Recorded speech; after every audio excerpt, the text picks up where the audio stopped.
Study में normally क्या रहेगा कि आपको एक प्रैक्टिकल लाइफ पर बेस्ड प्रॉब्लम दे रखी होगी in most of the cases, और उस पर बेस्ड आपको 5 क्वेश्चंस दिए होंगे जो कि मल्टीपल चॉइसेस की फॉर्मेट में होंगे। मतलब एक क्वेश्चन होगा 1 मार्क का और उसके 4 ऑप्शंस आपको दिए होंगे। तो केस स्टडी में हम लोग ऑप्शंस का भी बेनिफिट यहाँ पर प्रॉपरली लेना सीखेंगे कि हम ऑप्शंस की हेल्प कैसे ले सकते हैं अगर किसी केस में हमें ऑप्शन की हेल्प लेनी पड़ रही है। और यहाँ पर आपको सॉल्व नहीं करना होता है, आपको सिंपली आंसर बताना होता है। तो कई शॉर्टकट्स भी अगर पॉसिबल होगा तो मैं आपको सिखाऊंगा। तो जैसे मैं आप एपी में आपको ओरली क्वेश्चन को सॉल्व करना सिखा रहा था, वो बेनिफिट आप यहाँ केस स्टडी में ले सकते हो। तो आपको 5 केस स्टडीज मिलेंगी टोटल पेपर में, पूरी 5 केस स्टडीज होगी। और हर केस स्टडी में आपको 5 मल्टीपल चॉइसेस के क्वेश्चन मिलेंगे। सबसे पहले आपको कोई भी एक केस स्टडी जो है वो छोड़नी है, बाकी 4 केस स्टडीज आपको 5 में से करनी कंपलसरी है, मैंडेटरी है। अब जो 4 केस स्टडीज हैं उसमें 5-5 मल्टीपल चॉइसेस हैं हर एक में, जिसमें से आपको कोई भी 4 मल्टीपल चॉइसेस वाले क्वेश्चंस के आंसर करने हैं। मतलब ऐसे समझ लीजिए कि एक केस स्टडी में आपको 5 क्वेश्चंस दिए होंगे, उसमें से कोई आपको 4 करने हैं। जरूरी है 4 करने हैं, ठीक है। कोई भी 4 करने हैं, 5 नहीं 4 करने कोई भी। इसी तरीके से टोटल 4 केस स्टडीज होंगी, तो आप 4 into 4 16 मार्क्स का केस स्टडी का फॉर्मेट देख सकते हैं। यानी कि 20% वेटेज आउट ऑफ 80 हमारा केस स्टडी पर डिपेंड कर रहा है। और मैंने ये देखा है कि बच्चों को बहुत प्रॉब्लम हो रही है स्पेशली केस स्टडी को जो है रीड करके सॉल्व करने में। तो सबसे पहले केस स्टडी आप अपने स्क्रीन पर देख रहे होंगे। इस केस स्टडी को आप देखो, इसमें क्या कह रहा है, इसको रीड करो। फिर इस पर बेस्ड मैं क्वेश्चंस भी आपके सामने रखता हूँ।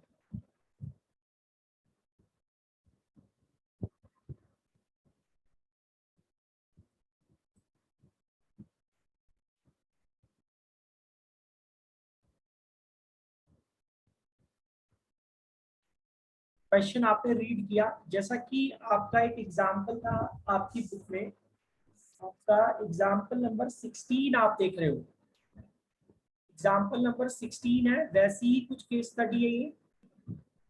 एग्जाम्पल 16 आप पेज नंबर 111 पे देख रहे हैं अपनी एनसीईआरटी में। इसी तरीके से आप आइडिया ले सकते हैं कि केस स्टडी किन किन बेस्ड क्वेश्चंस पे बन सकती है, ठीक है।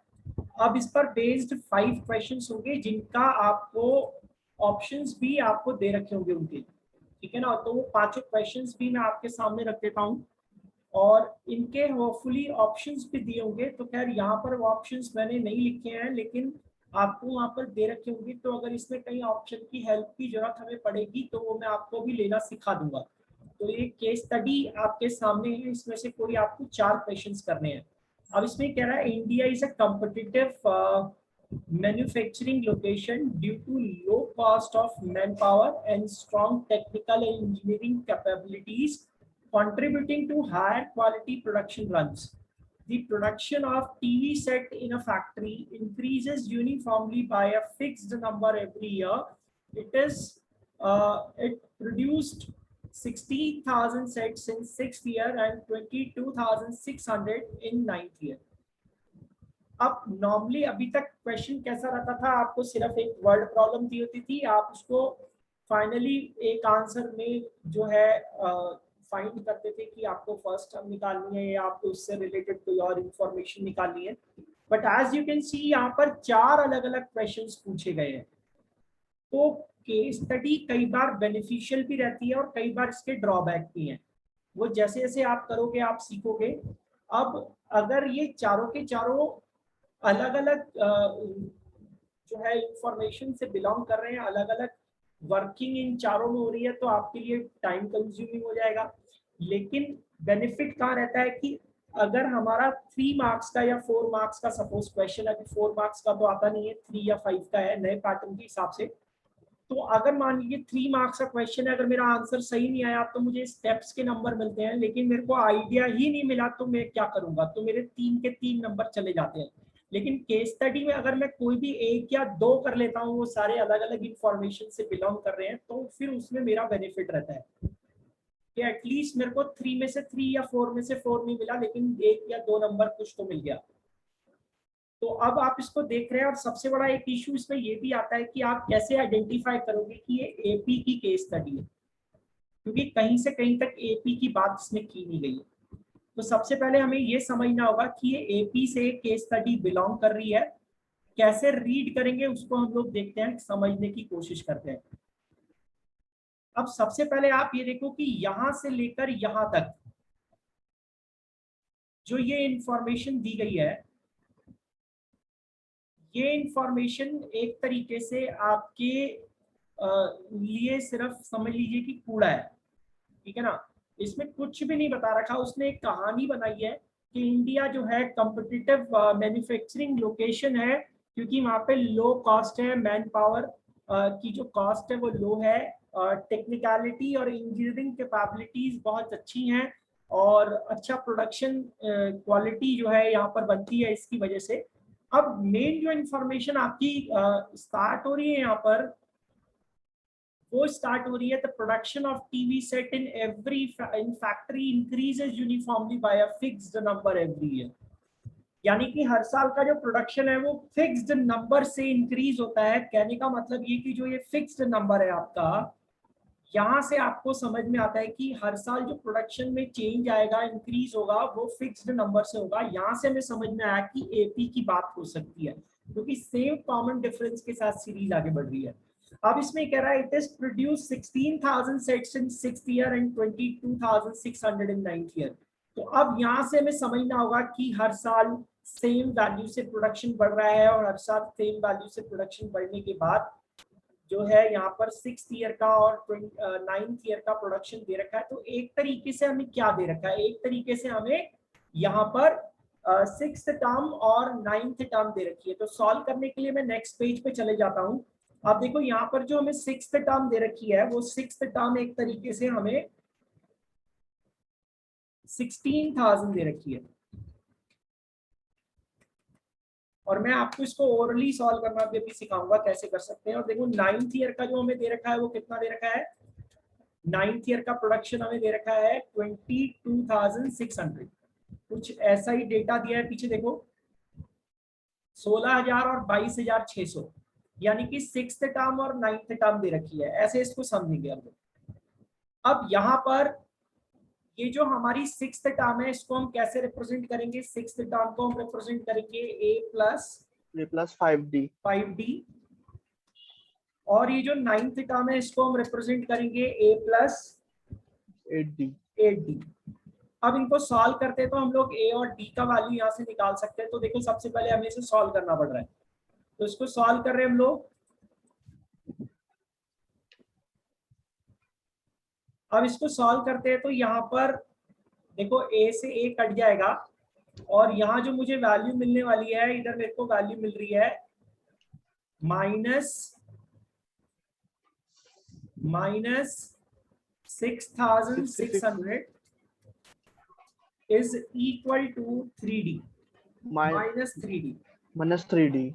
यानी कि हमारे d का वैल्यू यहाँ पर निकल कर आता है 2200। तो जो कॉमन डिफरेंस है वो 2200 है, यानी कि जो प्रोडक्शन है वो हर साल 2200 से इंक्रीज हो रहा है, ये मतलब हुआ इसका। और फर्स्ट ईयर जो प्रोडक्शन हमने किया होगा उसकी वैल्यू अगर हम निकालें तो a plus 5 into 2200 is equal to 16,000, यानी कि a का वैल्यू हमारा 5,000 आता है। ठीक है, सो दिस इज व्हाट कि जो हमारा प्रोडक्शन है वो इंक्रीज हो रहा है हर साल 2200 यूनिट से, और फर्स्ट ईयर का जो हमारा प्रोडक्शन था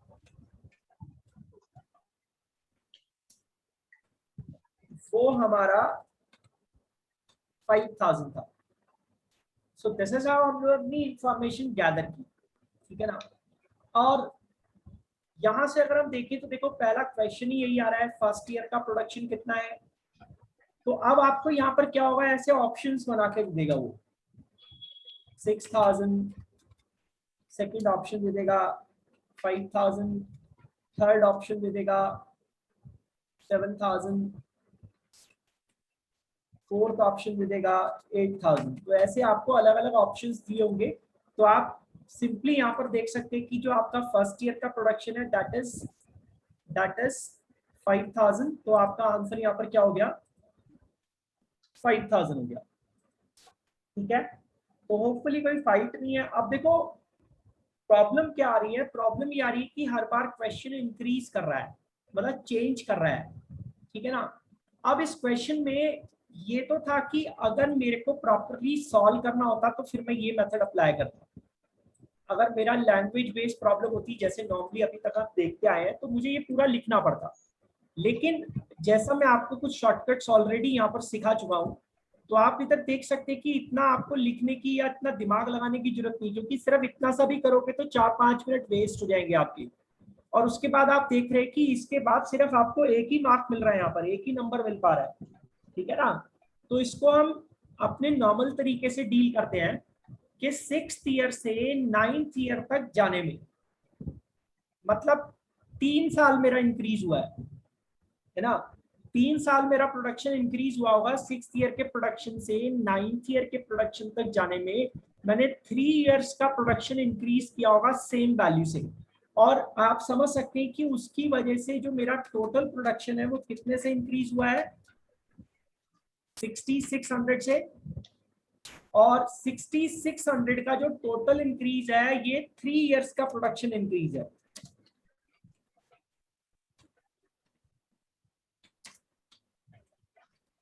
तो यहां पर आपको फायदा मिलेगा कि एवरी ईयर जो प्रोडक्शन इंक्रीज हो रहा है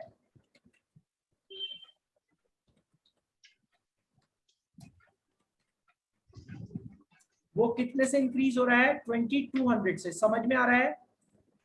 हाँ सर। ये शॉर्टकट्स हम पहले भी यूज करते आए हैं, तो यहाँ से हमें सॉल्व करने की जरूरत नहीं है। देखो इतना लिखने की आपको बिल्कुल भी जरूरत नहीं इक्वेशन वाइज, क्योंकि आपको पूछ नहीं रहा है कि कैसे सॉल्व किया, आपको आंसर टिक करना है बस। तो यहाँ से आपका फर्स्ट ईयर का प्रोडक्शन कितना निकल कर आता है, आप देख सकते हो कि 2200 आप हर साल इंक्रीज कर रहे हो। और 6th ईयर तक पहुंचने में आपने 5 बार इंक्रीज किया होगा। ठीक है ना। हाँ sir. So in 5 years production increases by 11,000।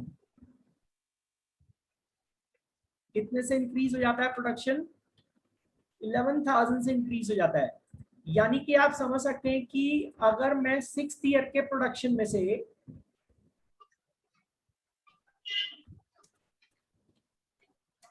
अब ये वहां लिखने की जरूरत नहीं है, ये मैं समझाने के लिए लिख रहा हूं, आप सेकंड्स में निकाल सकते हैं। फर्स्ट ईयर का जो प्रोडक्शन है हमारा वो कितना आएगा, 16,000 में से 11,000 माइनस करने के बाद आएगा।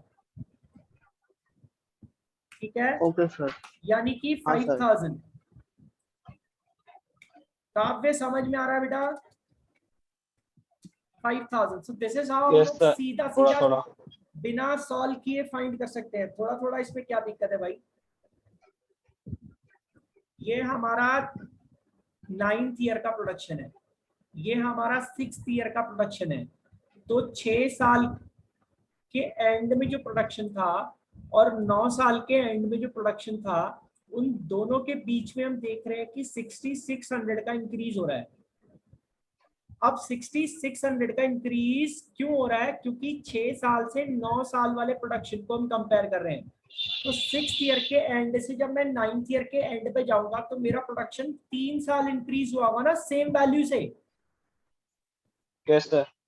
तो 3 साल मेरा प्रोडक्शन सेम वैल्यू से इंक्रीज हुआ होगा। तो यहाँ पर अगर मैं 6600 को 3 से डिवाइड कर दूं तो मुझे हर साल का प्रोडक्शन इंक्रीज मिल जाता है ना 2200। तो वही 2200 हमने यहाँ पर लिख दिया है। अब ऐसे ही हमने निकाला 5 साल में जो प्रोडक्शन इंक्रीज होगा वो 11,000 होगा। तो अगर मैं 6th ईयर के प्रोडक्शन में से 5 साल का जो प्रोडक्शन इंक्रीज हुआ है 11,000 वो माइनस कर दूं तो मुझे फर्स्ट ईयर का प्रोडक्शन 5,000 मिल गया। इसमें इतना सोचना क्या है, ठीक है। तो ओरली अगर सॉल्व करोगे तो ज्यादा बेनिफिट रहेगा रादर देन कि आप ऐसे लिख के कर रहे हो। पर मजबूरी है, समझ नहीं आ रहा तो लिख के करने में भी कोई बुराई नहीं है। पर दिक्कत ये कि इतने से काम से हमें मिला सिर्फ एक ही नंबर। तो अच्छा ये है कि हम इसको फटाफट ऐसे ओरली निकाल लें बिना लिखे। अब यार इतनी छोटी मोटी कैलकुलेशन तो कर सकते हो ना बिना लिखे। तो हमारा ये 5,000 डायरेक्ट निकल आएगा क्योंकि आपको वहां एक्सप्लेन नहीं करना है। अब ऐसे ही देखो, अगर आप 8th ईयर का प्रोडक्शन निकालते हो तो 8th ईयर का प्रोडक्शन, इसका मतलब आप 8th टर्म निकालना चाहते हो, यही मतलब है। अब अगर मैं कॉन्सेप्ट के हिसाब से जाता हूं तो 5,000 प्लस 8 माइनस 1 इंटू डी यानी कि 2200 मुझे ऐसा करना पड़ेगा। समझ में आ रहा है? और इस हिसाब हाँ से सर। मेरी वैल्यू 2200 इंटू 7 करूंगा तो मुझे मिलेगा 15400 ऐसा मिलेगा। और इस हिसाब से मेरा वैल्यू यहाँ पर निकल कर आता है 20,400। 20,400। अब ये इतनी मेहनत क्यों करनी पड़ रही है? आप सिंपली एक बात ये देखो कि अगर मैं अपने पुराने शॉर्टकट वाले तरीके से ही चलूं, ऐसे ऑप्शंस तो मुझे यहाँ पर दे ही रखे होंगे, है ना। अब हालांकि यहाँ ऑप्शंस का कोई इतना बड़ा रोल है नहीं, यहाँ पर उनका कोई यूज अभी यहाँ होता हुआ दिख नहीं रहा है। पर आप ये देखो कि यहाँ पर मुझे 8th ईयर का प्रोडक्शन निकालना है। तो थोड़ा हम टेक्निकली चलते हैं। मेरे को 6th ईयर का प्रोडक्शन ऑलरेडी मालूम है। अगर 6th ईयर के प्रोडक्शन में मैं 2 साल का इंक्रीज ऐड कर दूं तो मुझे 8th ईयर का प्रोडक्शन मिल जाएगा। Yes sir. हाँ अगर सर। मैं 6 साल के एंड में जो प्रोडक्शन है उसमें 2 साल का प्रोडक्शन इंक्रीज ऐड कर दूं तो मुझे 8वें साल का प्रोडक्शन मिल जाएगा ना। तो आप ये देखो, हाँ सर। छठे साल का हमारा प्रोडक्शन कितना है? 16,000। ठीक है, हाँ सर। छठे साल का मेरा प्रोडक्शन है 16,000। उस 16,000 में मैं 2 साल का प्रोडक्शन यानी कि 2 साल का प्रोडक्शन इंक्रीज यानी कि 4,400 ऐड कर दूं तो 20,400 मिल गया मुझे सीधा सीधा। हाँ सर। मिला या नहीं? मिला सर। तो फिर इतनी मेहनत क्यों करनी है? और यही छोटी छोटी शॉर्ट ट्रिक्स आपको आनी चाहिए, अदरवाइज आपको बहुत प्रॉब्लम हो जाएगी केस स्टडी में, आप सॉल्व भी करते रह जाओगे बस। ठीक है ना। अब ये कह रहा है हाँ पहले सर। 3 साल का प्रोडक्शन निकालो। तो वो तो हमें सीधा सीधा पता है कि पहले साल का प्रोडक्शन 5,000 है, दूसरे साल का प्रोडक्शन कितना है? 2,200 प्लस कर देंगे 7,200 हो जाएगा। 72,000। फिर 2,200 प्लस कर देंगे 9,400 हो जाएगा। 94,400। बस बात खत्म हो गई। ऐसे समझ लो कि हमें फर्स्ट 3 टर्म्स निकालनी थी। अब हाँ ये सर। पूछ रहा है किस ईयर में आपका प्रोडक्शन 29,200 हो जाएगा। तो एक तरीके से आप समझ सकते हो कि 29,200 आपकी nth टर्म की तरह काम कर रहा है। अगर हम हाँ प्रॉपर सर। तरीके से देखें तो ये 29,200 जो हमें पीछे दिया हुआ है ये आपका nth टर्म है एक तरीके से। ठीक है, और आपको हाँ ये सर। निकालना है कि ये किस ईयर का प्रोडक्शन है, यानी कि आपको n का वैल्यू निकालना है। अब आपको यहाँ पर समझ सकते हैं कि a का वैल्यू आपका 5,000 है और d का वैल्यू आपका 2,200 है। अब अगर आप फॉर्मूले के हिसाब से जाते हो तो आपका nth टर्म क्या बनेगा? देखो 5,000 plus n minus 1 into D यानी कि 2,200। इसका वैल्यू कितना आना चाहिए? 29,200। अब यहां से हम n के लिए सॉल्व करेंगे तो 5,000 plus 2,200 n minus 2,200 is equal to 29,200। अब यहां से 2,200 n एक तरफ रख लूं वेरिएबल और बाकी सारी वैल्यू दूसरी तरफ भेज दूं। तो यहाँ हमें मिलता है 29,200 और देखो 5,000 में से 2,200 माइनस करेंगे, LHS में तो 2,800 बचेगा। वो 2,800 दूसरी साइड जाके माइनस होगा, तो हमें 2,200 का वैल्यू मिलता है, 2,200 का वैल्यू मिलता है। माइनस करो कितना आ रहा है, 26400। 26400। तो यहाँ से n की वैल्यू के लिए सॉल्व करेंगे तो 26,400 को मेरे को डिवाइड करना पड़ेगा 2,200 से, यानी कि मेरे n का वैल्यू आएगा 12। अब सर ये भी एक अच्छी खासी मेहनत करवा रहा है, आप आसान मत समझो, ये एक सवाल नहीं है, ये 5 सवाल है यहाँ पर जो हम कर रहे हैं, और उसको लिमिटेड टाइम में कैसे करें, क्योंकि 4 नंबर के हैं ये सवाल। अब समझ लो कि ये अकेला सवाल जो 3 नंबर का था, 2 नंबर का, 3 नंबर का, वो 1 नंबर के लिए मुझे करना पड़ रहा है। ये अकेला सवाल जो 2-3 नंबर का था, वो मुझे अकेले नंबर के लिए करना पड़ रहा है, इसलिए मेरे को इधर प्रॉब्लम है। अभी इसको शॉर्ट में कैसे करें ये समझते हैं। यहाँ पर आप देखो तो वो कह रहा है, अब देखो यहाँ ऑप्शंस भी दिए होंगे आपको, तो आप उनकी हेल्प भी ले सकते हो। अभी यहाँ पर दे रखा है 11, सेकेंड ऑप्शन दिया हुआ है 12, थर्ड ऑप्शन दे रखा है सपोज 40, है ना, ऐसे सब दे रखा है। ध्यान से देखना भी मैं क्या बेनिफिट आपको दिखाता हूँ ऑप्शंस का। यहाँ पे दे रखा है 30, तो सारे ऑप्शंस क्लोज क्लोज हैं, आपको इस तरीके से दे रखा है। अब सबसे पहले आप ये देखो कि आपका 9th ईयर का प्रोडक्शन कितना है, 22,600।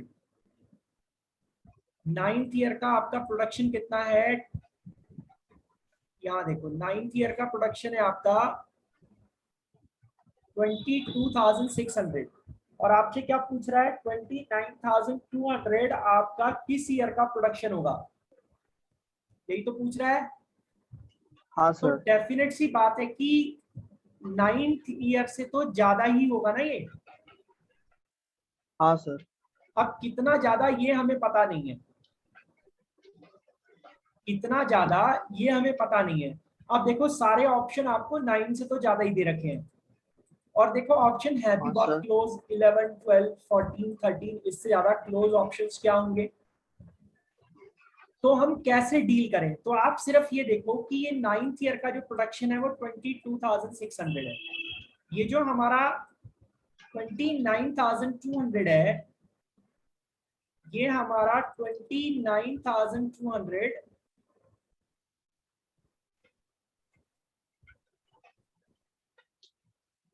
29,200 हमारे इस 22,600 से कितना ज्यादा है, 6,600। अरे यार ये हाँ सर। 29,200, हाँ सर। 22,600 से 6,600 ज्यादा है। अब ये हाँ सर।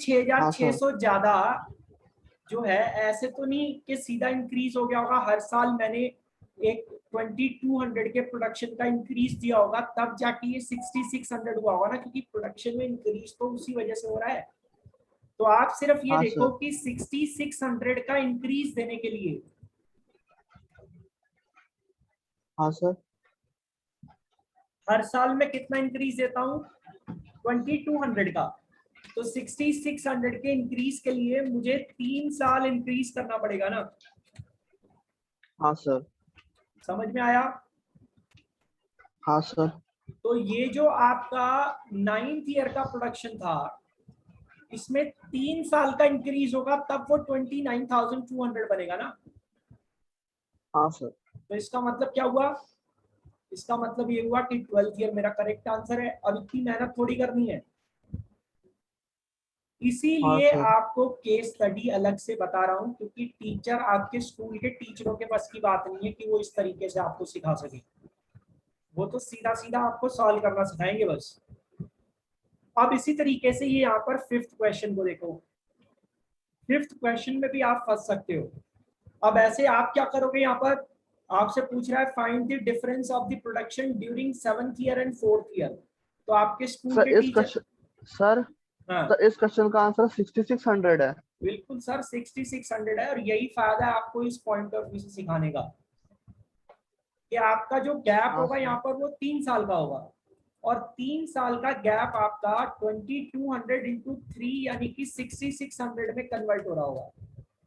तो जो सर आपके मैंने ऐसे ही निकाला था। सेवन्थ ईयर और फोर्थ ईयर का जो आपका डिफरेंस है वो 6600 होना चाहिए।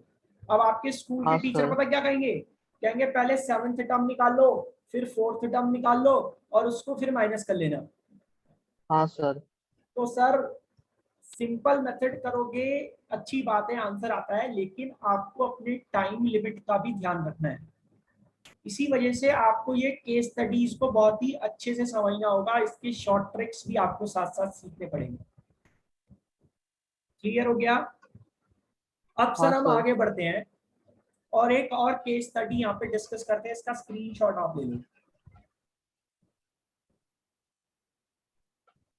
इसका स्क्रीनशॉट लो ले जल्दी। लिया सर। ले लिया सर।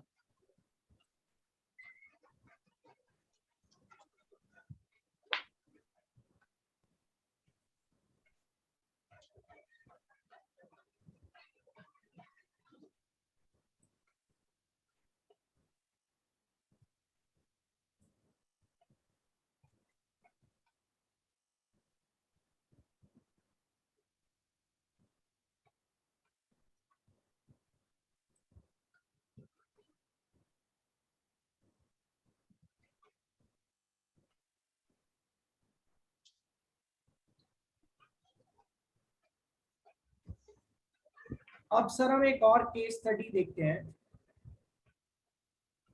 स्क्रीनशॉट ले लिया इसका, इसका भी हाँ स्क्रीनशॉट लो सर। जल्दी।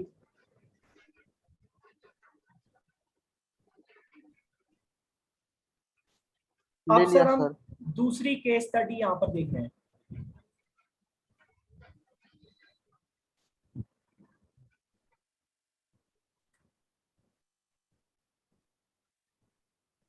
ये क्या आ गया है?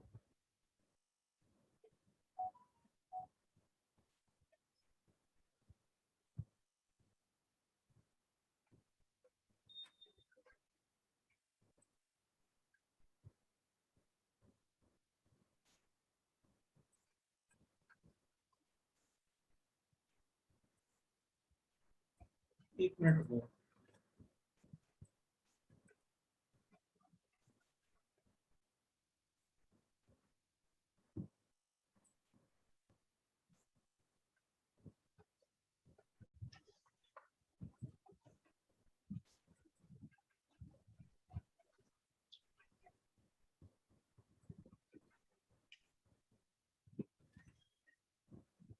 इसको रीड करो, ये सेकंड केस स्टडी है।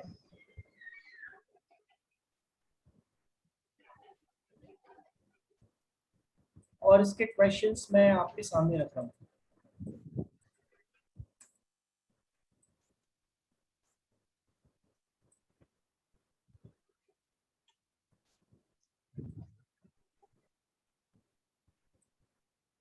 ये आपका पहला क्वेश्चन है इसमें।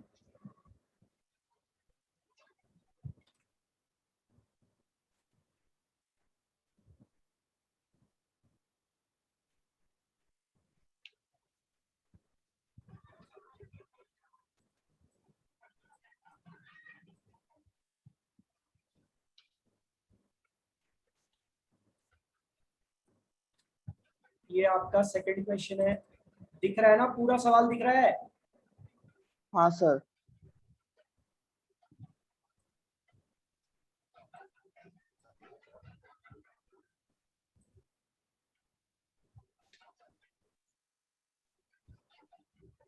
ये आपका थर्ड क्वेश्चन है।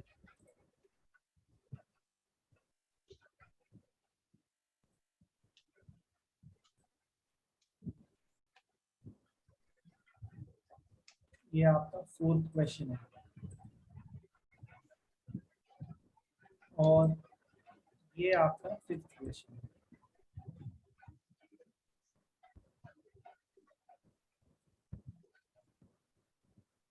और सर इसीलिए बच्चों को प्रॉब्लम है, क्योंकि बच्चे अभी तक केस स्टडी की लैंग्वेज से अनफेमिलियर है, क्योंकि अभी तक स्टूडेंट प्रॉपरली पूरे पूरे मेथड से सॉल्व करते आए हैं, उन्हें शॉर्टकट नहीं आता है। अब यहाँ पर शॉर्टकट सीखना भी जरूरी है। अब देखो, इसको रीड करो। कह रहा है कि आपका दोस्त है वीर, वो पार्टिसिपेट करना चाहता है 200 मीटर की रेस में, और करंटली जो है वो 51 सेकंड में वो रेस कंप्लीट कर रहा है। ठीक है, और हर दिन वो प्रैक्टिस कर रहा है, और हर दिन उसका जो रेसिंग कंप्लीट करने का टाइम है वो 2 सेकंड से कम हो जाता है, और वो इसको हाँ सर। 31 सेकंड्स में कंप्लीट करना चाहता है। इसका मतलब क्या हुआ कि एपी बन रही है।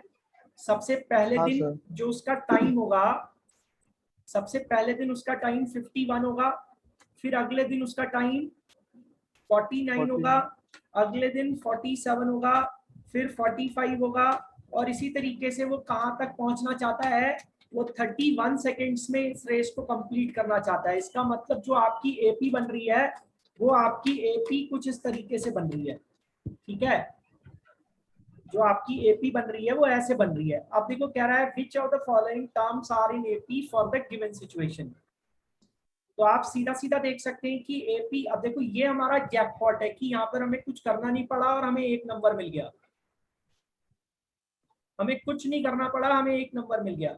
पर अब हम फंसते हैं, हाँ sir. What is the minimum number of days he needs to. अब देखो अगर किसी बच्चे को कॉन्सेप्ट नहीं भी आ रहा तो वो एक नंबर ले सकता है, ये इसका बेनिफिट है। और इसका ड्रॉबैक क्या था वो हमने पीछे देखा। What is the minimum number of days he needs to practice till his goal is achieved. कम से कम उसे कितने दिन प्रैक्टिस करना पड़ेगा। तो देखो 31 डेज 31 सेकेंड जो है वो एसेंशियल टाइम है। अगर वो उससे कम में खत्म करता है तो भी चलेगा, लेकिन 31 सेकेंड्स में कंप्लीट करना है, कम से कम 31 सेकेंड में। उससे कम में रेस कंप्लीट करेगा और अच्छा है, लेकिन मिनिमम 31 तक वो पहुंचना चाहता है। तो इसका मतलब हम 31 को nth टर्म मानकर नंबर ऑफ टर्म्स निकालने की बात कर रहे हैं एक तरीके से यहाँ पर।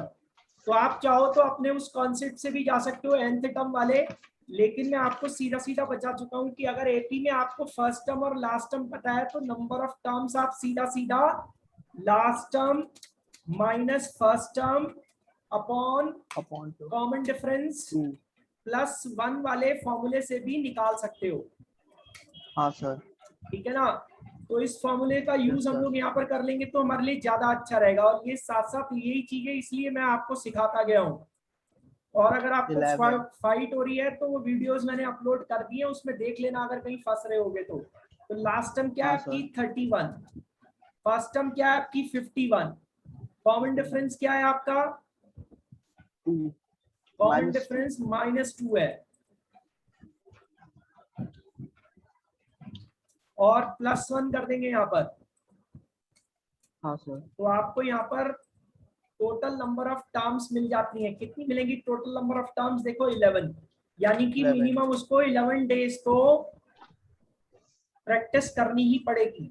और सीधा सीधा अगर हम देखें तो हम वैसे भी कर सकते हैं कि हम 51 से 31 तक जाना चाह रहे हैं, यानी कि टोटल हमें 20 डिक्रीज करना पड़ेगा, है ना। हाँ टोटल हाँ हमें सर। 20 डिक्रीज करना पड़ेगा टाइम को, और हर दिन मैं अपने टाइम को कितने से डिक्रीज कर रहा हूँ, 2 से। 2 यानी कि -2। मुझे 10 बार अपना डिफरेंस, कॉमन डिफरेंस माइनस करना पड़ेगा, हाँ 10 sir. Times common difference minus करना पड़ेगा। इसका मतलब मैं 11th टर्म में उसको अचीव करूंगा, क्योंकि जितने भी नंबर की टर्म होती है उससे एक कम बार हम डिफरेंस माइनस करते हैं। ठीक है ना, हाँ सर। तो ये बातें यस सर। ध्यान रखनी है। अब सर आगे बढ़ते हैं, स्क्रीनशॉट लो इसका फटाफट,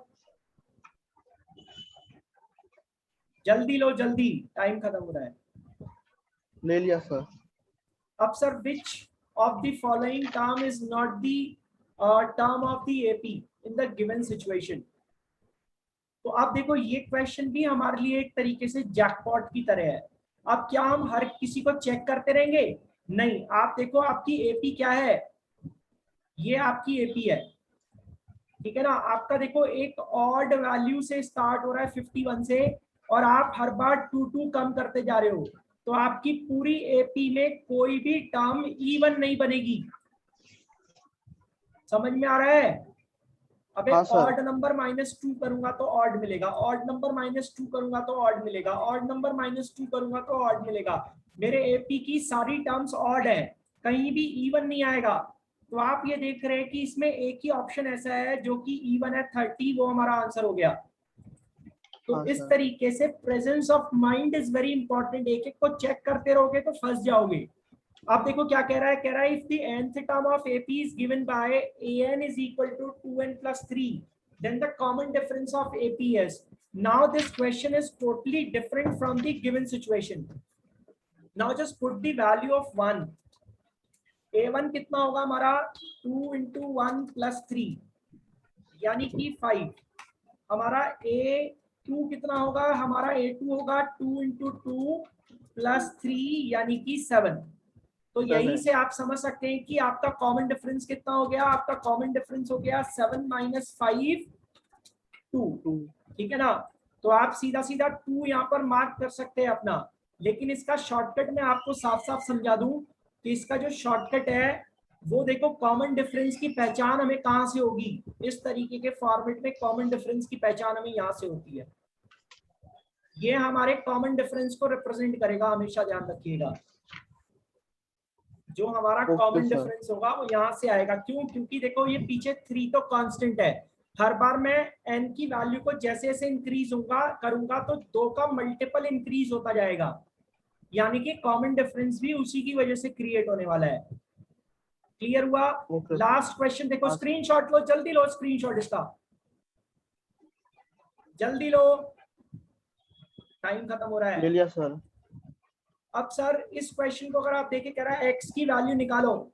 ये तीनों टर्म्स कैसे हैं, AP में है, तो आप इसमें क्या कर सकते हो, x की वैल्यू ऑप्शन से एक एक करके उठा के रख सकते हो। 6 रखो, 12, 16 और 22। AP बन रही है क्या? नहीं बन रही। -6 रखो, -12 और 4 और -18 और प्लस का 2 16। ये भी AP नहीं बनेगी।